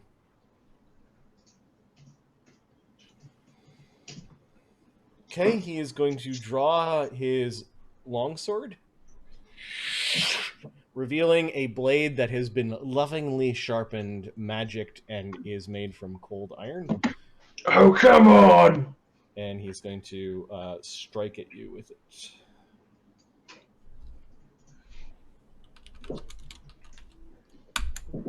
AC 27. Scratching against your mithril plate armor. And then I think he'll... He's got a 5-foot step. He's going to 5-foot step into the doorway. No, that was my spot. Son. A step, like dropping the bow and the step taking out a sword. Yep. Would that count as a move? Like that combination? Dropping a bow is a free action. Moving and taking out a blade is perfectly fine, and then you still have a standard action left. Right. So select a different order. Cast Premonition on myself. Okay, casting time? Standard action. Okay. And lasts a minute per level. I don't know which level they're talking about, though. Presumably caster. It's your caster level for whatever. Yeah. Classic. So the point is basically I don't provoke attacks of opportunity. And it does a few other things. So, draw bow, take out my sword, move into melee with this dude to just lock him there and to flank him. And that's basically it. Standard in the move. All right, Bukerbeck is running. What is going on here in this lawful business? Oh, He looks down at the rat. I'm not going to eat you. That would be unwise. Yep. Rat You could put it out of its misery, though. twitching back and forth. Mokrenom Gobbler is on Zephyrus' shoulder. Balmut, Balmut makes a huff as he walks over the rat, and then he makes a huff as he walks over the dead body of the cat. And then Presumably sees me and just backs me up. Yeah, right. So he does see your bow. He makes a grunt. Yeah, I just like wave him over to me. Okay. You notice that he was contemplating to pick up the bow, maybe like it was a bone, but instead moves all the way up to you. Oh, it's good that he sees me. Yep. And he growls angrily at the goat horn zombie thing. Pharisee.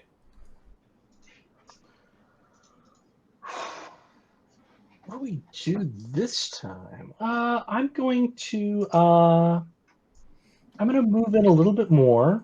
Yep. And I'll go ahead and cast. Yeah, to here. That looks good. I'll go ahead and cast Moment of Greatness, and I will continue Bard Song. For sure. Cool. And that affects allies within 50 feet, minute per level. So pretty much everybody in the zone here picks up Moment of Greatness. Zephyrus, slowly but surely. He's gonna show up and just blast this thing in the last turn.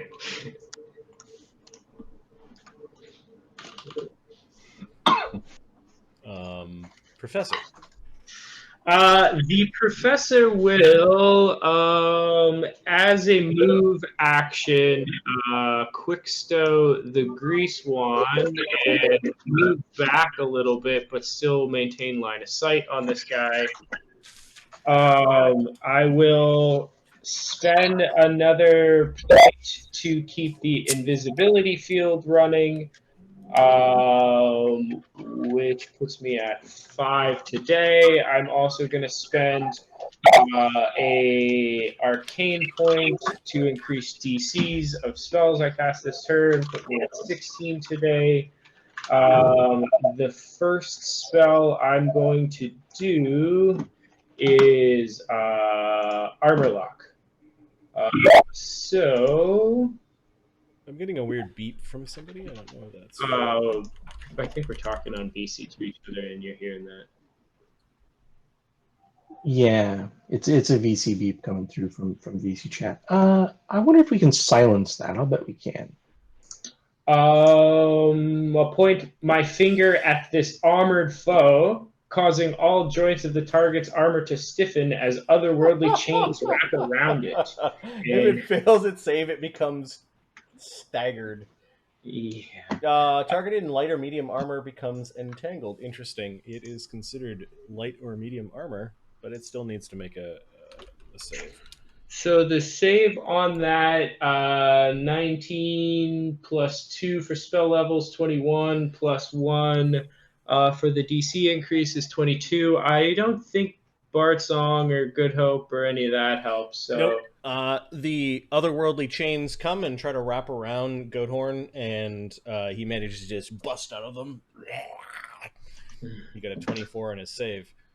And that will be cast silently, and silently as well, I will cast Minor Image. I'm gonna fill like the this area. A lot of the back room will be the area for the illusion. I'm going to make a illusion of a bear made out of blood appear behind this guy and sort of like "Roar," and like go to like start chomping at this goat horn side. I haven't had time to look up a token for a bear made of blood yet, so yeah, I'm looking up I'm blood so bear as happy well. right now. Oh, there are all sorts of gruesome images of bears like after they've hunted. I mean, that's probably good enough. It's just bear, blood, next to Thurgus, fighting side by side with him in his moment of peril. The DC on that one will be 21, 23, 24. Okay. Goathorn. He's got his sword in hand. You've blocked the doorway pretty effectively.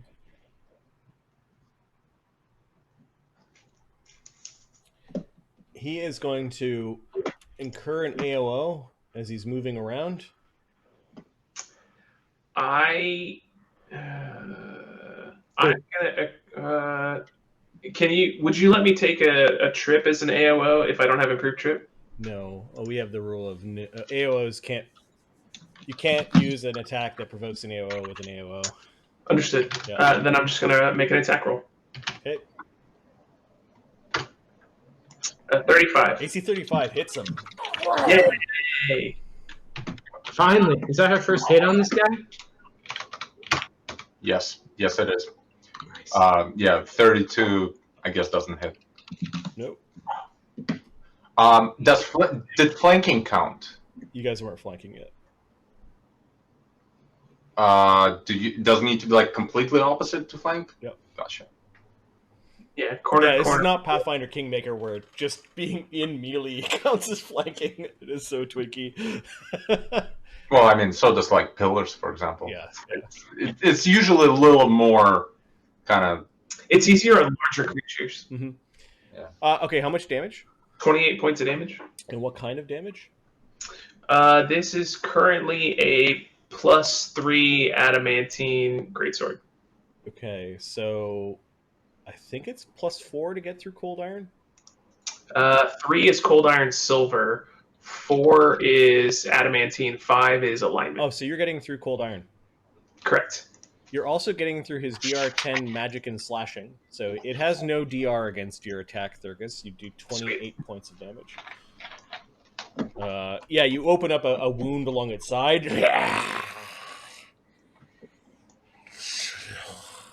As it's moved, you notice that it pulled out this really large necklace, and it had all sorts of red gems around the necklace. It is now dangling the necklace over top of the fireplace, or over top of like the coal beds. In like a threatening manner. Yep, and then it points at the bow with its sword, and kind of like says, "Bring it to me." I apologize. I'm holding the bow in one hand. I could not take that AOO. It would have had to have been a bite attack. Okay. In which case, it would not have been a 35. It would have been a 32, which would have missed. Which would have missed. I'll give it its hit points. My apologies. No problem. Completely forgot I was holding that. Yeah, it's pointing at the bow, and perhaps some vestige of its past life as a merchant. It is trying to say it will drop the red gemmed necklace into the fire if you don't give it its bow. Do I infer that? I have a +5 sense motive. Yeah, give me a sense motive. We'll say DC 15. Okay, 17. Yeah, you're not too sure why you should care about the necklace. Okay, You know that it's saying that, but got it.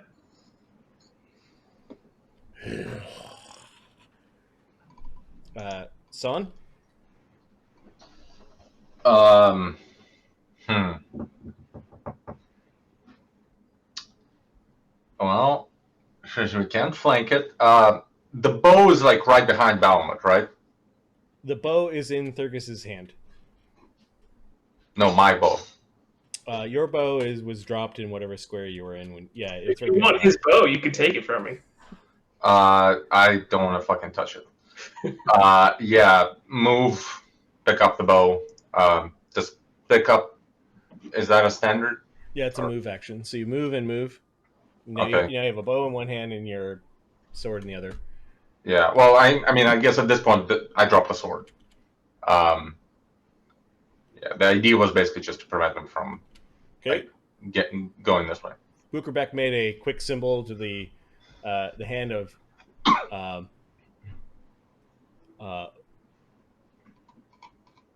quick symbol to the Bamba Damba Damba, the god of Can Son say anything to Bukerbeck? Yeah, as sure. he sees him?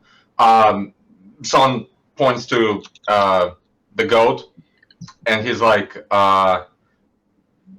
dispel protection on him if you can, or tell others to. We can't hit him. What is going on in here? Who can't you hit? Oh, Yeah, he sees what. what is he doing? Trying to kill us. He's a zombie. It's a hobby. Mokrenom, Balamut. Are you letting Balamut push his way in, or are you gonna keep Balamut outside?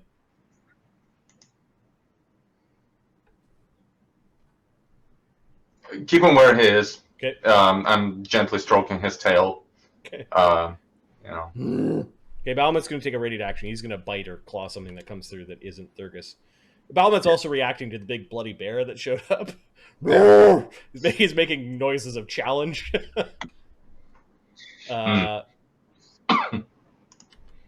Fair say. Yeah, goat horn zombie thing just walked through your illusion.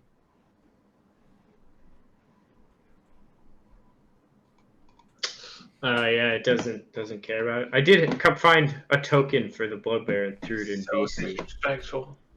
Do his It's not actions mean great, anything to but- me? Does that look interesting at all? What's that? What the guy is what the zombie is Yeah, doing? give me your sense motive check. Yeah. All right.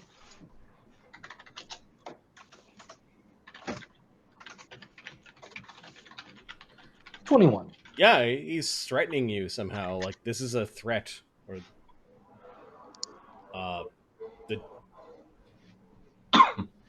the necklace looks.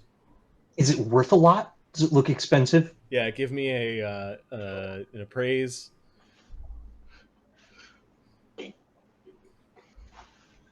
Where is my appraise? Oh, right, plus 11. Oh, plus 13. 32. You know exactly what you've. What are your ranks in Knowledge Arcana? Ranks in Knowledge Arcana. Or total Knowledge Arcana? Oh, total Knowledge Arcana at the moment is plus 17. Yeah, he's threatening you with a necklace of fireballs. He's gonna burn up our necklace of fireballs. I like how it's not. He's gonna blow us all up. He's gonna burn up our loot. That bastard. Better us have it than him, but better no one have it. I'm not a big fan of fire. Me, my I will. give It's actually speaking. It says, give me my bow. He wants his bow. Where is Sapphirus? That's a great question. In my hand. Farsi, what are you doing? Okay, so you stood there. We'll say that's a move action to kind of like appraise what he was Right. got in his hands. performance, I'm going to do something interesting. I am going to start a different. No, let's see here. Yeah, I'm going to start a different bardic performance. Okay. I'm going to start singing about the terrible fires that smiths have inflicted upon the forest and the crimes they've committed against the wilds. Has that actually happened? Saun asks as he hears the first verses of the song. Certainly. And I'm going to move a little bit closer as I do that.